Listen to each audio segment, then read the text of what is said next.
sit enjoying the shade. Hey, brother, pour the wine. Drink the drink that I have made. Hey, so do you know the secret to when I decide to break into this? Johnson? Ooh, what is this? Yeah. Yeah, this is, I do it right after he cracks his second note on purpose. It's fabulous.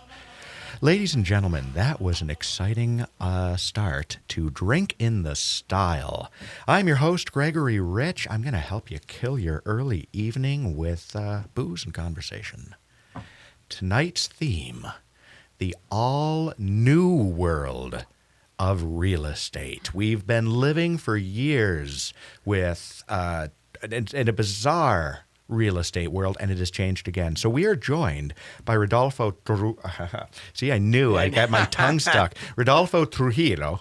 Exactly. Yeah. Beep. Rodolfo Trujillo. My apologies. Actually, Rodolfo and I are friends, and I would normally be pronouncing this much more skillfully, except I haven't gotten a drink yet. Rodolfo is with a RE/MAX Advantage Plus. Rodolfo, my friend, welcome to the program. Thank you. I'm glad to be here. And but just to be fair, Greg says my name always. Okay. Rodolfo Trujillo. Today I was just missing the drink. That's all. It completely was. You know what the secret is, actually, now that I think about it? If I say it with more of an Italian accent, it's easier for me. And that's close enough that I get full credit, correct? That is correct. Fabulous. All right. Coctology. Sitting in the venerable coctological chair of glory is Habitation's own Megan Tice once again. Megan, welcome. Thank you for having me.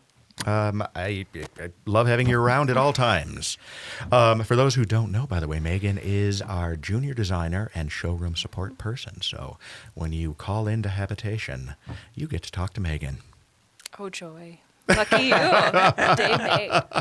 And if you say you heard her name on Drink in the Style, well, then you get a free cocktail with me. Yeah. Sure. With Greg. Exactly. And possibly Rodolfo hanging out in the lounge. I would love to. Oh, too funny. All right. Megan, what are you making for us?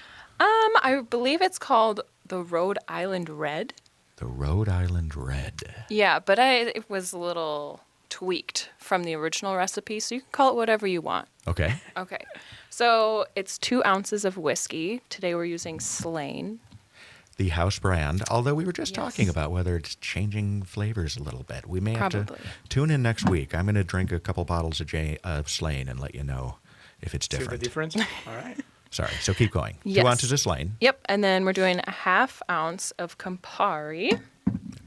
And then we're doing 3/4 ounce sweet vermouth. And then 3/4 ounce of, I'm going to slaughter this, amaretto. No, that's perfect. Yeah. Oh, okay. Right? All right.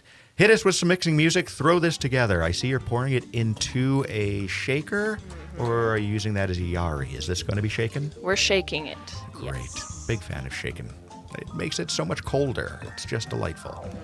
Okay, so we've got that put together. Yep. And then I noticed, by the way, that you also brought the salt. I did, just in case. I figured you'd probably want it. I am so proud of you. Rodolfo, do you know about salt? No, I don't. Dude, you're going to love this. It's just salt water and an atomizer. You salt food, you can salt cocktails. It makes a cocktail sharper, a little more flavorful. I would like to try it. I was talking to Megan before we went in the air, and I love to mix my own cocktails, and I like to try new things. So really, that's great. Yeah. So we'll have you back on the show shortly to do the coctology. Yeah, I have some of my own drinks that I can create, and I can share with you guys. Really? Yeah. That's fascinating. You know, I know exactly. Because all right, well now you're committed. All right. Locked in. Now I have to come back. So you've shaken the cocktails, and you are now placing the ice into oh my God. Rocks glass. Thank you so much. No problem. You'll also be really proud because I found the Scoopy. I found the Scoopy and put it in there. Oh. Thank you for nothing, but I appreciate that. You thought that it was left in the ice bucket, and I didn't think to look there. All right. I noticed, by the way, that we also have a dried fruit on this. Yeah, it said to garnish with orange peel. Okay. But we had these at the lounge, and they're those Tanqueray oranges. Oh my God, that is perfect. Brilliant. Yeah, it's That's going to add some delicious flavor. All right, so we're shaking, and now we pour. All right, they are in the glass. The color is fascinating. I can see why they call it a red. What was it? A rooster red? Red rooster? Rhode Island red? A Rhode Island red. I think that's a type of chicken, right? Yeah. Is it? I believe so. It is now. It's a chicken and It a looks cocktail. good. It looks very good. All right, fabulous. So, Rodolfo, we're going to try it, and then I'm going to spritz it with a little bit of salt. All right. And Try tell it me without what you and then we do with the salt. I like that. And I want you to be legit. No, I will. You to. Oh yeah, I agree. I hear you. All right, Johnson, let's give it some swallowing music.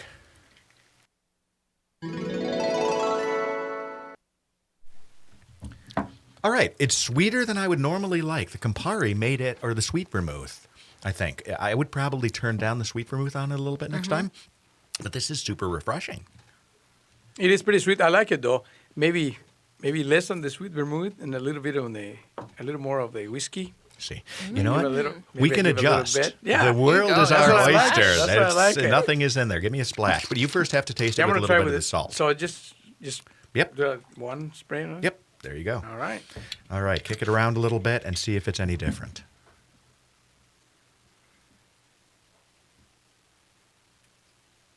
It is. Ah! I was skeptical, to be honest with you. I saw the I'm like, skepticism. I don't know if I want to pour it. Maybe I should do it at the very end of my drink. Fair enough. No, No, it's good. Yeah, This is really good. So just salt water? yeah, just throw in some salt and some water, shake it up in the atomizer, and it disintegrates. Where you hear about this? I never heard of it. Well, I host a radio show about drinking.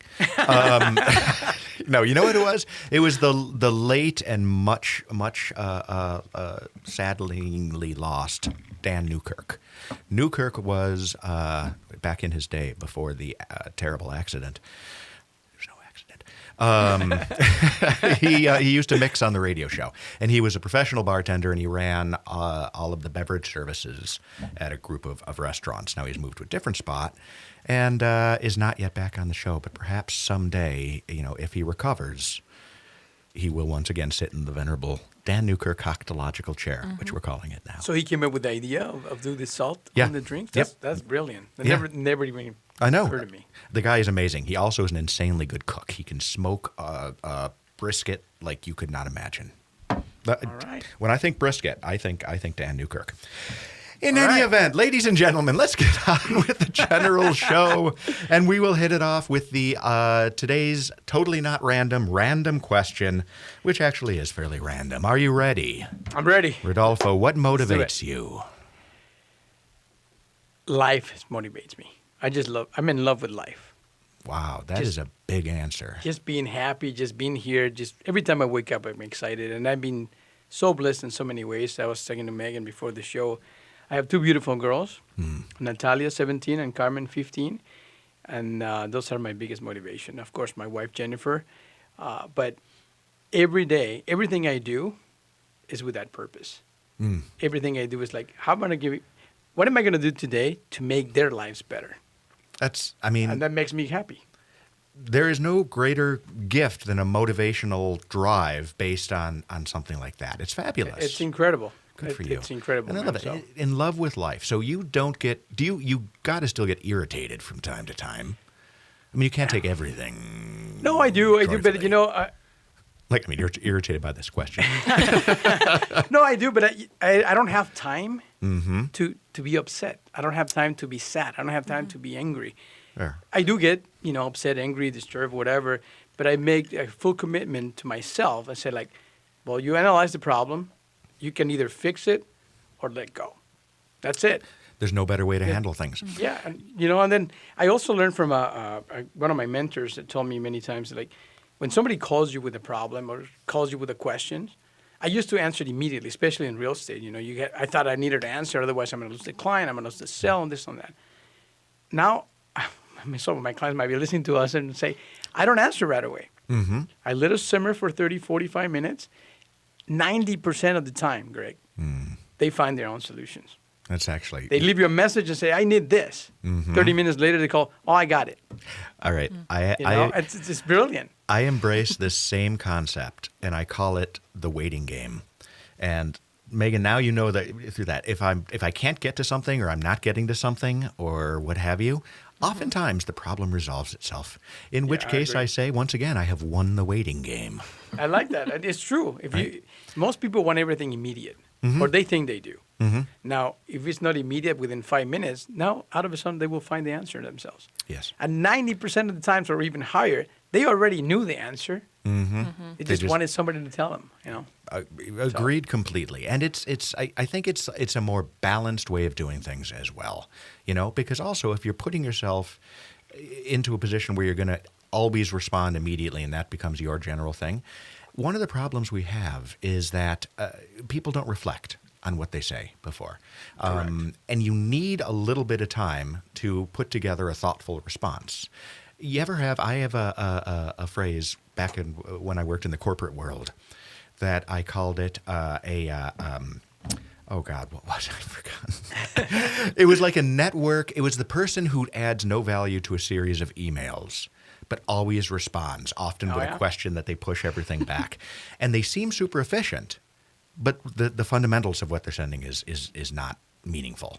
So I'm in agreement. It's not about speed. It's about the quality of your response. And in many cases, it's about letting people find the answers on their own. Yeah, if you think about it, Greg, this also helps you not get too disturbed, get too antsy about anything. If you just pause for a second, just think about it. These devices that we have in our hands 24/7 are destroying our human race. It's horrible. I finally turned all of the notifications off and everything because I was becoming conditioned to be constantly looking for the lion. Yeah. That's the thing, if you never take a moment or two. Yeah, I mean, it's difficult, right? Especially in the line of work that we do because we think we're going to miss the next deal. But it's not. If people really want to work with you, they're going to take a breath. If you talk to them and you explain why you're doing this, every time, well, not every time. I have a few clients that decided not to work with me because I was too relaxed, right? But the majority of them say, you know what, this is great.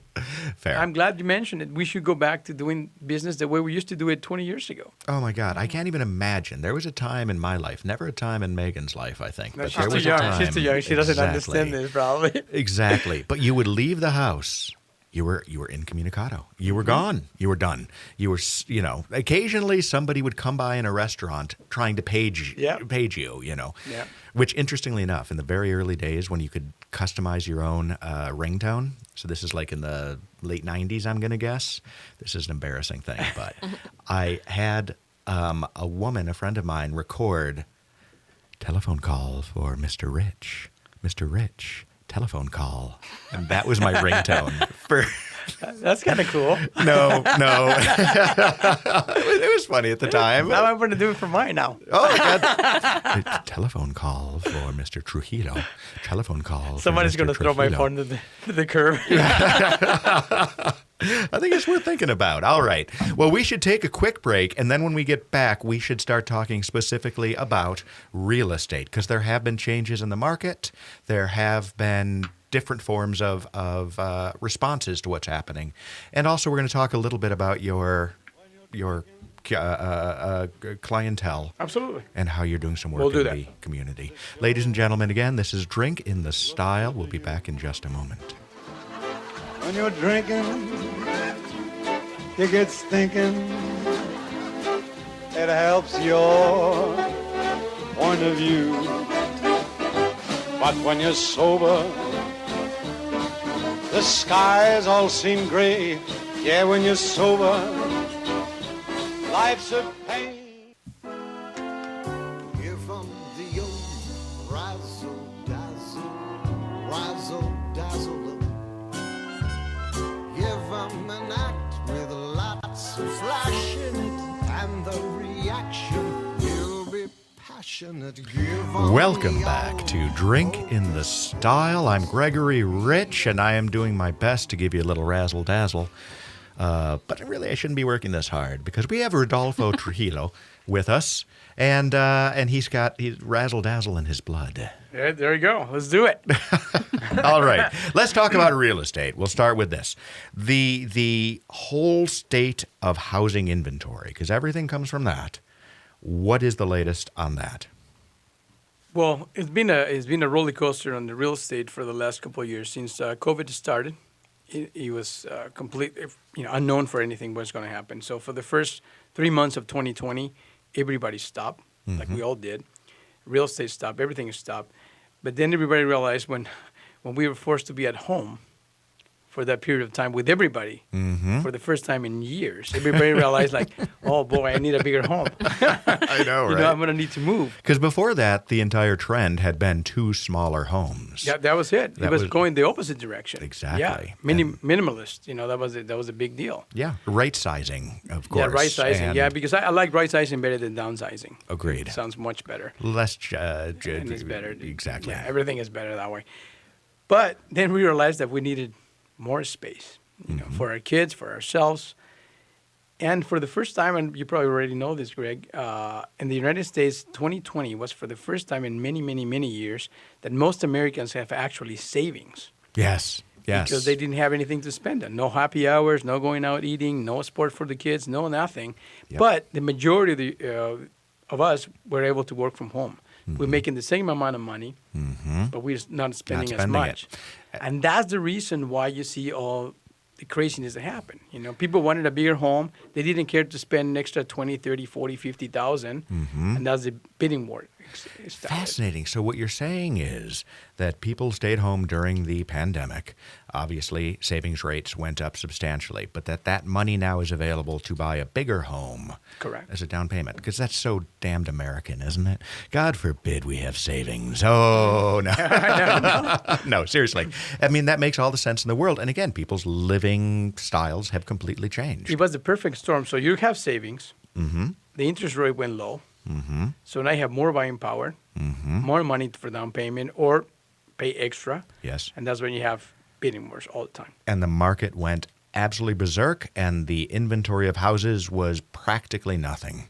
So what about now? Yeah, pretty much disappeared, and now everything is changing. Interest rates went now at 5.5, 6, and everybody panics again, right? Now, because it doubled. Yeah. So when that happens, it actually kind of helps the real estate market because inventory starts to level it up a little bit. Right now, we're about 8,000 units in the metro.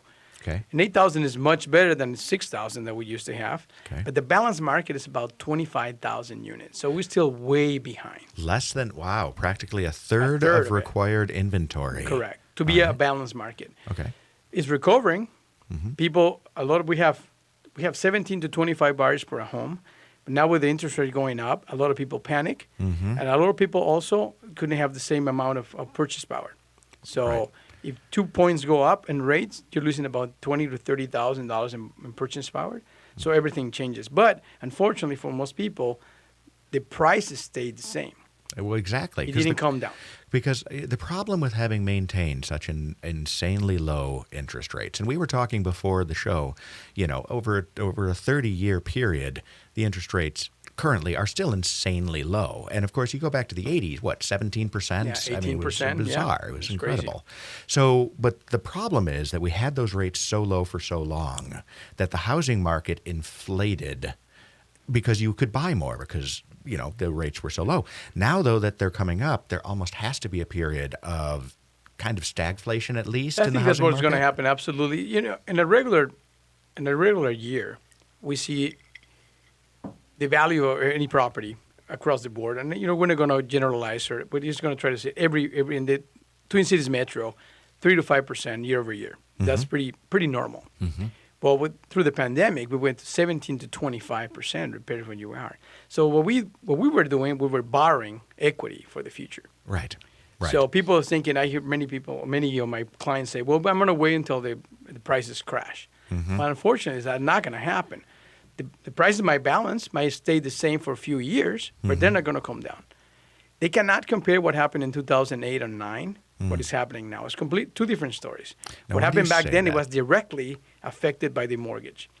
Right. No, that was the problem. I mean, there were a lot of problems. With a lot of problems. But obviously it was a matter of adjustable rates that. And back then, you walk into a bank, you have a pulse, they give you money. Exactly. It was pretty much, the Wild West. That is true. If we have an economic issue, it's probably not going to be housing direct or result. It's not going to result in a housing bubble. I don't think so. I don't think we're going to see that. I mean, when you look at the foreclosure market right now, it's almost non-existent. But if you go look at the foreclosure market in 2010, that was the only market that it was actually moving. Fair. Yeah, no, that makes all the sense. And it's logical and it's reasonable. And the other difference is, fundamental difference is that, except for those who were on adjustable rates, and virtually nobody was on adjustable rates. They were it wasn't worth it.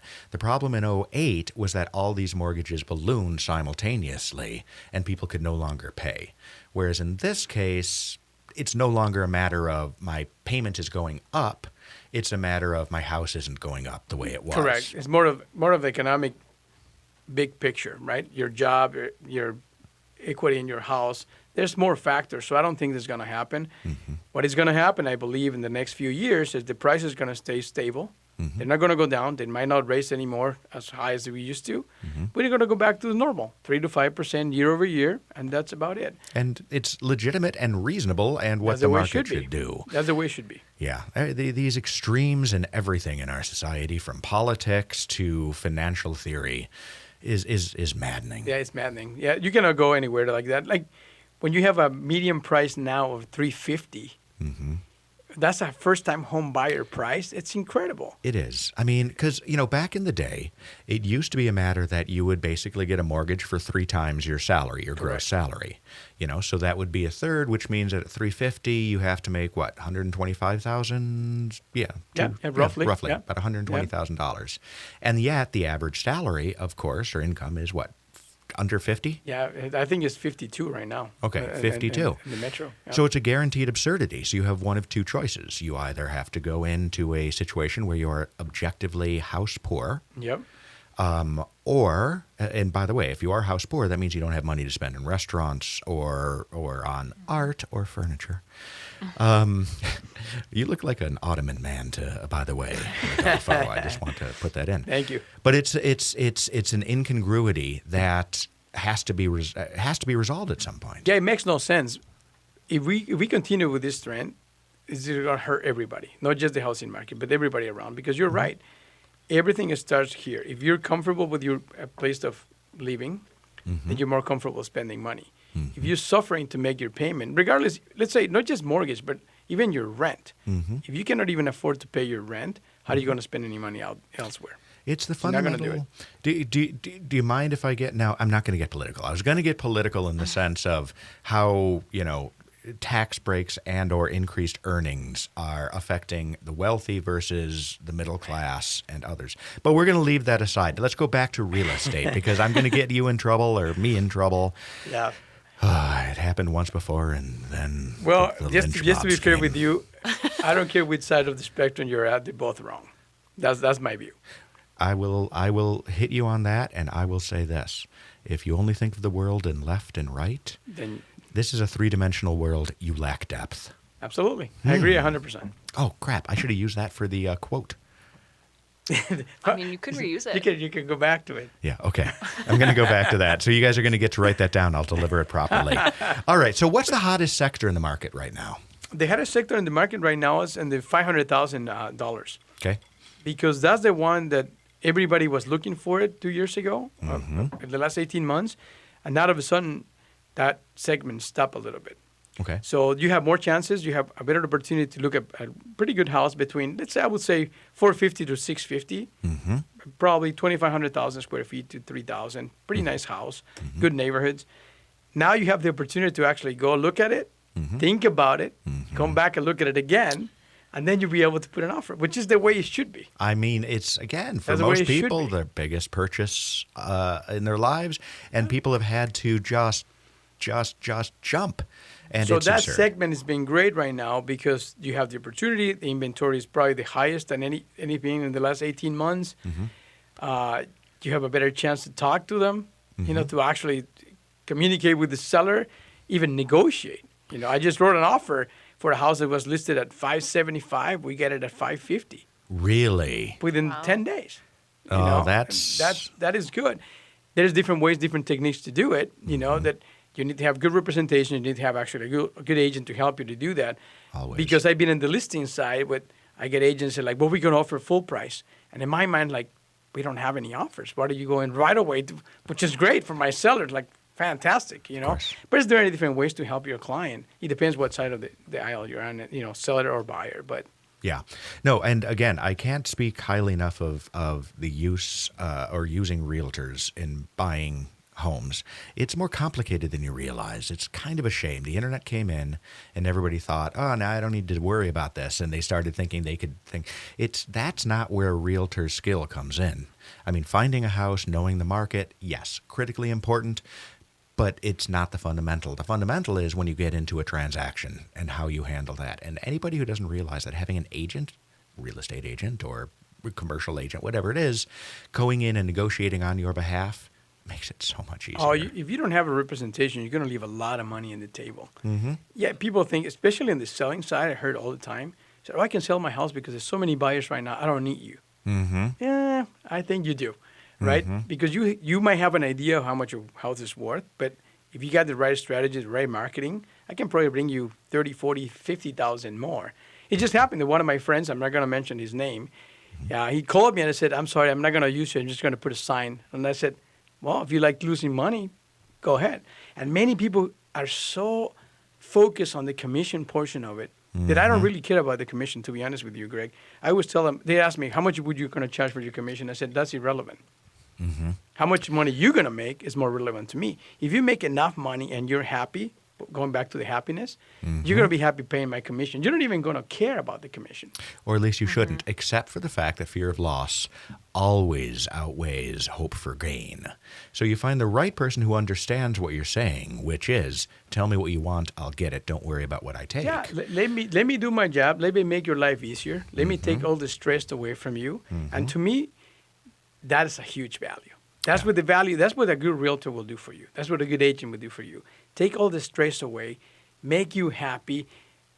To me, that right there, I don't care what the commission is. If you're going to do what I wanted to do, if you're going to make the same amount of money or the money that I'm thinking I should get out of my property, who cares about anything else? Amen. Absolutely true. That's the thing. Again, but it does go back, fear of loss, hope for gain. Because back in the day, I was going to launch another furniture store that was going to give you credit on the purchase of your new furniture in exchange for your old furniture. So it was going to be an associated consignment store, essentially. And we thought it was a brilliant idea, but we discovered very quickly that people, as soon as you mix in, I mean, your furniture right now you think is worthless because you're getting rid of it. But the moment you try to put a few dollars or talk about how much it's going to be a value, thank you very much, people start to worry more about that than the new stuff. And it complicated the entire sales process. And it's insane, Greg, because they worry about cents versus dollars. Amen. I was like, are you serious? Penny wise and pound foolish. Yeah, every it is time. true. Every time. Every time. So, you know, I'm in the point of my career right now that I will meet with my clients. I explain this, and you can tell right away which direction they're going to go. And if it's not the right fit, I'd be happy to recommend it to somebody else. Yeah. I don't have the time to deal with those things. That's the mark of professionalism. That is seriously the difference. And your reputation is improved when you step up and you say, you know, I'm not the guy. Yeah, I'm not going to do it. That is true. That's very true. Fair enough. All right. I love it. Let's take another quick break. And when we come back, we're going to talk about not just your general agency, but your ability to bridge communities as well. All right. Sounds good. All right. Be right back, folks. Years and years, you're always on the go. You never take a minute off. Too busy making dough.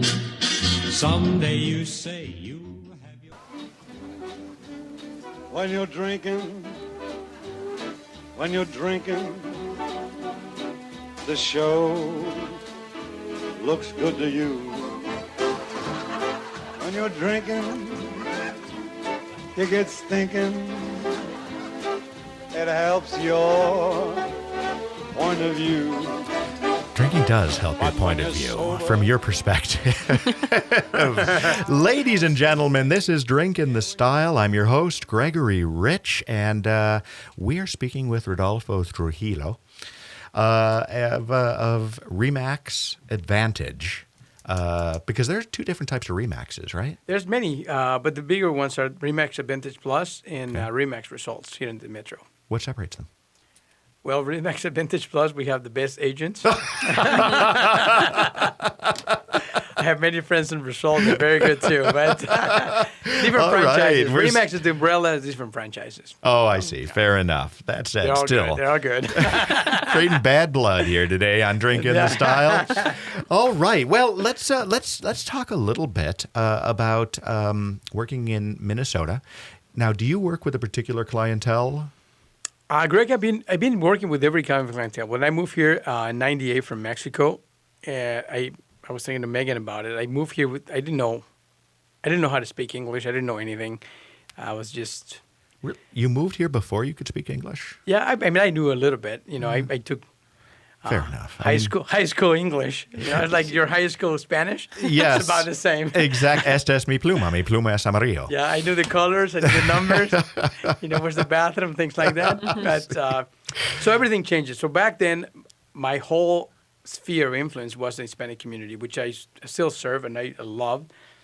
That's how I started. Mm-hmm. When I bought my first house in 2000, that's what made me decide to become a real estate agent. I'm an architect by trade, but when I bought my first house here, it was a horrible experience. And I was able to speak English by then. You know, I already knew the majority. My wife is American, but it was a horrible experience. So I thought, imagine someone that had just moved here or they're not fluent in English, and the whole transaction is in English. That's going to be very difficult. So I made a point in my career when I decided to do real estate. I was doing real estate as a hobby and a way for favor of my school. And I said, I'm gonna help the community. I'm gonna help them. I'm gonna teach them, and I'm gonna show them the way to do this because it's possible. And it's critical. I mean, look, it's not just, I mean, cultural differences exist. It's difficult to negotiate, for example, in China, if you're an American. Oh, yeah, very difficult. It is, it's just, there's a culture that takes time to understand. And when you are in this kind of a transaction, to be going in without someone representing you again who understands that culture could be devastating. It is true. Like you just mentioned China, India, anywhere in Latin America, we negotiate everything. Because, why? Because we don't have the purchase power that we have here. So we take care of every penny to the very last. And here, you need to educate them like, well, here's different. You cannot just negotiate all the time because here is a contract. It's something formal. It's something that you have to follow the law. You have to follow this. At the beginning, many times, we got contracts already signed, purchase agreements signed, ready to go. And a week before closing, we'll say, let's go back with a different number. Oh, my God. Seriously? Yes. Oh, because that's the way it is in our countries. Yes, you exactly. Then now you feel that you put the power, because you have the power, because you have the money. Now I want to put the seller in a situation like, well, I'm not going to buy it. What about if you renegotiate the price? And it's like, well, here is different. We have contracts, and we have laws that we have to follow. If you do that, now you might get sued. Yes. You know, it's a different story. Which is, I mean, to a great extent, appropriate, in my opinion. There is nothing worse than striking a deal with somebody and then having that person come back later. Now, it may work in certain cultures. Again, Chinese and Latin America, what have you. Here, it's an insult. So the minute you do that, you are creating a nightmarish situation for yourself. But you wouldn't know unless you had someone who understands your perspective and the other party's perspective. That is correct. And that's the point of my whole career in real estate is like I 100% invested in education. So if I show you and educate you the way, but I mean education is knowledge. So if you know the process here, I don't care where you come from. If you know the process at the beginning, now we're going to take away all those issues at the end. Yes. Right at the beginning. Yes. Well, I mean, it's something of my mantra. Experience gives you the ability to see the future. Absolutely. And you know what the transaction process is going to be like. It was a hard lesson that I learned across many transactions, but eventually it does get through your head. And if you want to negotiate, let's negotiate now. You can take us 2, 3, 4 days. That's fine. I'm okay with it. You know, but you have to have representation that understand. And like when you never been outside your one country, regardless, I don't care if it's United States, Mexico, whatever you are, if you never experience anything outside your shell, it's going to be very difficult to understand. I mean, the last thing in the world I could imagine doing would be trying to buy, property in Singapore. I mean, seriously, Yeah. it's madness. Well, Singapore was a bad choice, but still. So you're helping the community. So you're an architect by trade, you said? Yeah. Correct? Yeah. I didn't realize that. Residential, commercial, or? Residential. That's what I did. When I moved here as an architect, it's a long story, but a long story that I'm not going to bore you. But my wife now, who was my girlfriend at the time, she challenged me when I said, I have no reason to live in Mexico. I was an architect. I have a great job. I have my own car, my own place. 23 years old. I was at the top of the world. That is a nice life. Yeah. And then she says, well, you don't want to go to the United States because you're afraid of failure. Ooh, seriously? Yeah, she knew me well. Oh, that's what I knew I want to marry. That's what I knew I want to marry her. And I said, Brilliant. I'm going to move. And I said, I didn't bring anything. I brought $200 and one suitcase. And I said, I'm going to show you. Did that you? I Seriously? yeah. Good for you. And That is a bold move. You're in love with life, and you know that. That's what's like, I can do it. Exactly. Why not? What are your thoughts on this? My safety, my sense of self and ability to withstand nonsense and is based on the fact that in the worst case scenario, I'd be happy living on a beach, making drinks for people and guiding them around. Right? I think that's the biggest advantage of immigrants coming here. And I hope none of you can take any offense. Here is so damn easy. It is. United States is the Relative best things. country in the world by far. And I'm not afraid to say it. It's the best country in the world with For? all our issues and everything that we have here. But if you want to succeed, this is the place to be. This is so easy. And it sounds bad to say it, but that's what I thought. When she challenged me to that, I'm like, you don't understand. Sometimes in Mexico, there were days that we were thinking, am I going to eat today or not? Yeah. That's a real challenge. Agreed. Here, Agreed. are we going to go to this restaurant or this restaurant? Yeah, That's I know, not a right? challenge. No, you're absolutely right, and we do take our quality of life for granted, Oh, absolutely. unquestionably. But I would push back a little bit on I mean, I love America. America is a fabulous country. I'm deeply troubled by what's happening, and on many, many levels. But while you're looking at the perspective, because you're an inherent optimist, I think, if you want to find a place to succeed, America is the place to It is by succeed. far. Agreed. But as we know, most people do not succeed. Most small businesses fail. And America has no safety net of any kind, the way Germany or even France or Scandinavia does. So it's fascinating that it's exactly you, Rodolfo. It is, you are going to make it work. You're going to push it through. That's impressive. Yeah, and I think that's the difference, Greg. I mean, we're a little bit out of the point, but that's the That's difference. what I do. That's the difference between an immigrant and somebody that was born here, because people here take so many things for granted. And me coming here, I always thought, in my mind, what is the worst thing that can happen to me? I go back to having $200. That's it. Right. That's the worst. And is that the worst? And when I came here, I was so happy and excited. So that's not bad. That's not bad at all. Amen. I mean, it's true. And, and we talk occasionally about Buddhism. Have you studied Buddhism at all? No, I haven't, but I read some books. I like to study everything. Again, back get to that knowledge. sense. Back to Yes. knowledge. But you have to know a little bit of everything, be versed in everything to understand everybody else. Yes. So when they come with an idea or an objection or whatever, you have to be ready, and you have to have empathy Agreed. for everybody else. Agreed. That's why I think that do your kids have pets? We have one little pet, Pika. All right. Fabulous. Kids should always have pets.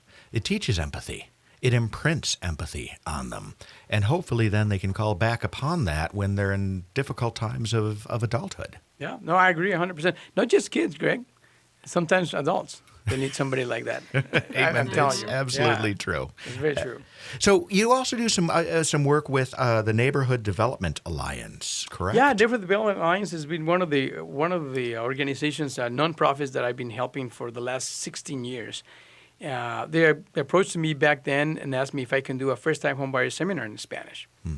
And I said, that'd be great. We've been doing it for 16 years now, and now we do it in English and in Spanish. And this organization helps you. It teaches you how you can accomplish the American dream owning your own place. And most people, immigrants or not, sometimes they're not ready, especially on the different class of the spectrum, right? People think, I'm going to rent for the rest of my life because that's, and unfortunately, Greg, it's a cycle. You know, if you grew up with your parents renting, you think that's your only way to do it. Agreed. Yeah. Because they couldn't able to tell you the difference. So they say, well, owning is too expensive. You won't be able to afford it, blah, blah, blah. But there's so many options here, so many different programs for first-time home buyers. I've been doing this for 22 years in real estate. And many of my colleagues at my office in Minnetonka tell me, well, you're crazy by still helping first-time home buyers. You're wasting your time because there's not enough money. And I laugh, you know, and I look at them and I said, it's the most rewarding work that I do. Helping first-time home buyers acquire a home, Greg, Right. is the most, that's one of the reasons I do this. I don't do this for the money. I like to make money. I like to do things. Unfortunately, many of my hobbies are expensive, so I have to work. Fair enough. So I fair have enough. to work. Amen. Amen. But helping somebody and go to the closing table and give them those keys and see the smiles, it's priceless. It is a literal life-changing event, and it's not just a life-changing event for them, because the truth is that the difference between Americas right now is generational wealth.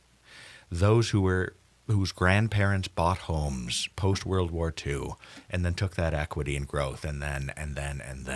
And unless you understand that, and that is a fundamental part of the American dream for many reasons, you're at a disadvantage. Absolutely. And here, again, going back to the best country in the world, when I moved here in 98, I bought my first house in 2000.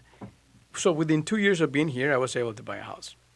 It would have taken me in Mexico, being an architect, probably 6 to 7 years. Why is that? Because the banking system down there is broken. So there's no loans. So you need to gather all the cash before you can buy it. You have to pay cash for But all houses. Back then, it used to be like that. Now it's opened it up a little bit, but it's not the same. It's not as easy as it is here. So See, that's madness. I mean, It that is is such a fundamental misunderstanding of economic theory. I mean, 100%. we only have a few seconds left, and it's a shame because I could jump into the lack of reality associated with money. And that goes towards the contract concept, because it's the future. It's understanding a certain amount of certainty.